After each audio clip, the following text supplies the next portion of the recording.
The ocean strips away everything you think you are, peeling back the layers of comfort and certainty that life on land provides. Out here, surrounded by endless water and sky, the sea becomes a mirror, reflecting your deepest fears and your truest self. It leaves only what you truly are, your courage, your doubts, your will to survive. The vastness of the ocean is humbling, and in its presence all pretenses fall away. For 6 men, what began as a simple journey across the mighty Pacific was about to transform into the ultimate test of endurance and survival. They were not adventurers seeking fame, but ordinary men drawn together by a shared goal. These were fathers, brothers and sons, men with families waiting at home, men with stories and dreams. As they embraced their loved ones on the dock, none could have imagined the ordeal that lay ahead. Their vessel, the Kaz Two, was a sturdy fishing boat, built to weather storms and long days at sea. The crew was a blend of seasoned experience and youthful optimism, each man bringing his own strengths to the journey. The skipper, a man who had spent years reading the sea's moods, believed he understood its rhythms. Some of the crew sought adventure, others simply a way to provide for their families, but all shared a quiet confidence in their boat and their captain. They checked their equipment, shook hands, and set out with hope and trust, believing they were prepared for whatever the ocean might bring. The journey began like so many others, under a golden sunrise with calm seas, laughter echoing across the deck, and stories shared beneath the open sky. Spirits were high and the promise of adventure filled the air. The Pacific stretched endlessly before them, a beautiful blue canvas that seemed both inviting and mysterious. The horizon beckoned, and the men felt a sense of freedom that only the open sea can offer. They respected the ocean's power, aware of its dangers, but none could truly imagine the trials that awaited them. The sea, after all, is as unpredictable as it is magnificent. In a matter of days, their world would shrink from the sturdy decks of the Kaz Two to the cramped, fragile confines of a life raft, tossed by waves and battered by storms. Beneath the surface, the ocean was gathering its strength, darkening clouds forming on the horizon, hinting at the fury to come. The men remained unaware, their fate sealed by forces beyond their control. Their journey was about to become a brutal, 102-day struggle for existence, a test of will, resilience, and the unbreakable human spirit against the relentless power of the sea. Disaster rarely announces its arrival. It creeps in quietly, lurking beneath the surface of ordinary moments, waiting for the perfect time to strike. For those who make their living at sea, this is a truth they know all too well, yet nothing can truly prepare you for the moment chaos erupts. For the crew of the Kaz Two, it struck without warning. A sickening crack echoed through the hull, followed by the icy rush of water pouring in. In an instant, the familiar routine of their voyage shattered, replaced by confusion and terror as panic erupted among the men. The sea, once their trusted highway and source of livelihood, suddenly transformed into a relentless invader. Water surged over the deck, swallowing equipment and threatening to drag the entire vessel beneath the waves. The ocean, so often a friend, now seemed determined to claim them. There was no time to gather supplies, no chance to send a distress call. Every second counted. Instinct and training took over. There was only one thought: escape, and do it now. Training kicked in. Get to the lifeboat. The crew moved with desperate urgency, hands shaking as they prepared the inflatable raft, adrenaline fueling their every action. The deck tilted sharply, water surging around their ankles. They fought to release the lifeboat, every movement a race against the rising tide. The roar of the ocean and the groan of the sinking ship filled their ears. With a final desperate push, they managed to launch the inflatable raft. One by one they leapt in, just as the Kaz Two gave a final lurch and vanished beneath the waves, swallowed whole by the unforgiving sea. Now they were truly alone. The vastness of the ocean stretched endlessly in every direction, the silence pressing in as the reality of their situation set in. 6 men, huddled together in a tiny lifeboat, surrounded by nothing but endless blue. The scale of their isolation was overwhelming, the ocean both beautiful and terrifying in its immensity. The silence was deafening, broken only by the gentle slap of waves against the raft. The sounds of their former life, the hum of the engine, the chatter of the crew, were gone, replaced by the haunting quiet of survival. They had nothing but the clothes on their backs and each other. Every possession, every tool, every comfort had been left behind in the rush to escape. All they could rely on now was their determination and the strength of their bond. The sun beat down mercilessly, exposing their vulnerability. With no shelter, the heat became another enemy, sapping their energy and reminding them of how exposed they truly were. Their ordeal, a 102-day fight for survival, had just begun. Each man knew that the coming days would test them in ways they could never have imagined as they faced the vast, indifferent ocean together. The first days adrift blurred into shock and disbelief. The ocean, once beautiful, was now a living threat. No food, no water, no help, just each other and endless blue.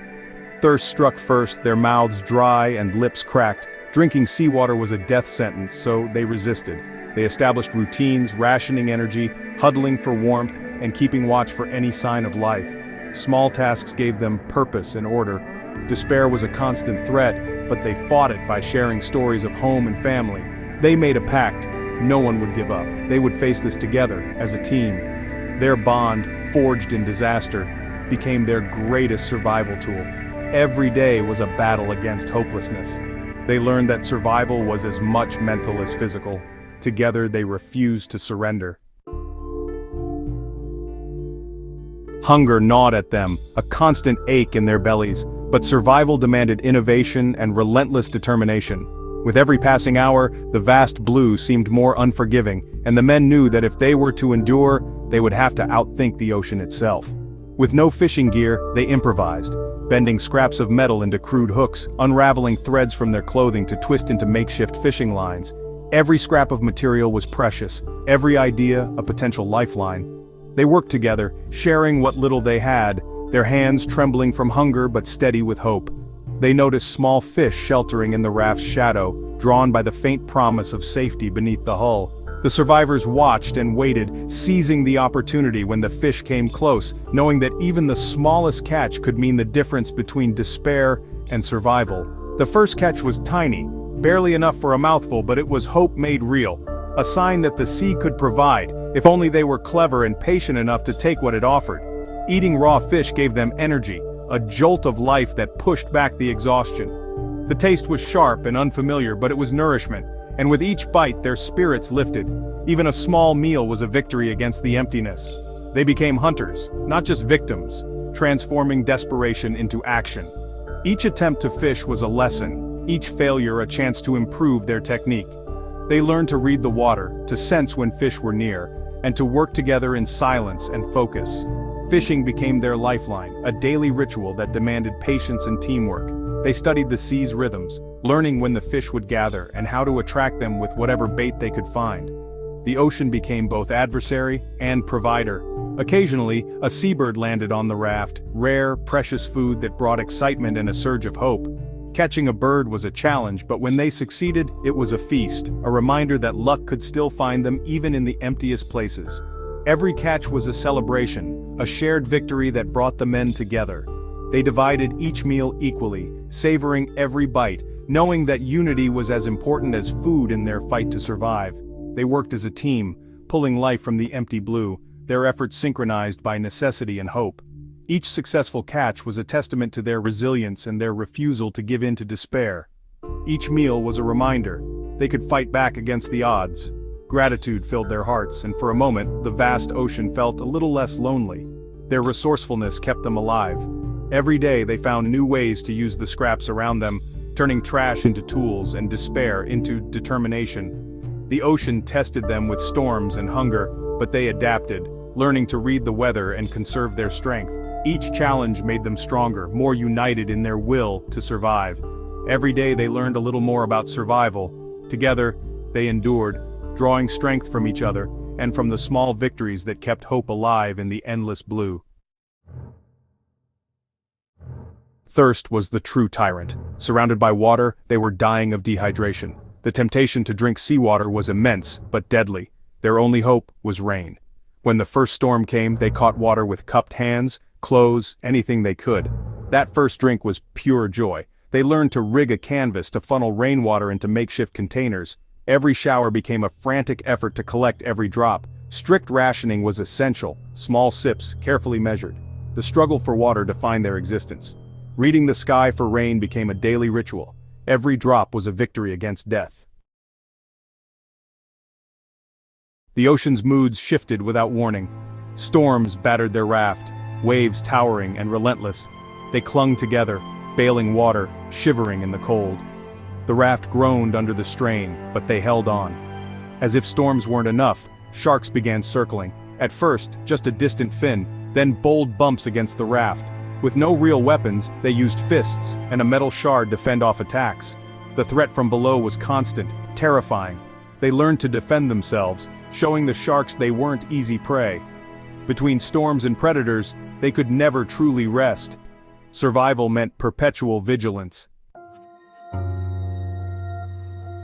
The greatest battle was within their minds. 102 days at sea tested their hope and sanity. Despair threatened to smother their will to live. They became each other's counselors and motivators. When one faltered, the others rallied around him. Shared stories, songs, and laughter became their shield. Their bodies wasted away, but their spirits refused to break. They cared for each other, shared everything, and became a family. Moments of beauty, sunrises, dolphins, glowing plankton, reminded them life was still worth fighting for. These glimpses of wonder replenished their hope. Together, they found the strength to face another day. After more than 3 months, hope was nearly gone. Their bodies were skeletal, their spirits battered. On the 102nd day, a dark speck appeared on the horizon. At first, they thought it was a hallucination. But the speck grew, a ship, real and approaching. They shouted, waved, and used the last of their strength to signal. The Japanese fishing vessel saw them and changed course. The crew stared in shock at the 6 emaciated men. The rescue was swift and gentle. Climbing aboard, they felt solid ground for the first time in months. Overcome with emotion, some collapsed in tears. Water and food tasted miraculous. The kindness of their rescuers overwhelmed them. They were no longer adrift, they were survivors. Their 102-day war was finally over. The journey back to civilization was slow recovery. Airlifted to a hospital, they faced malnutrition and trauma, but they were alive. Their story spread worldwide, symbols of endurance. Reuniting with family brought healing deeper than any medicine. Life after the ordeal was not simple.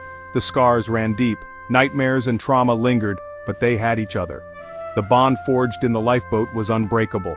Their teamwork had been the cornerstone of survival. They proved that cooperation, not selfishness, leads to life. They survived as one determined unit. This is more than a survival story. It's about hope, courage, and human connection. Even against insurmountable odds, the will to live can triumph. Their legacy: never give up, never lose hope, and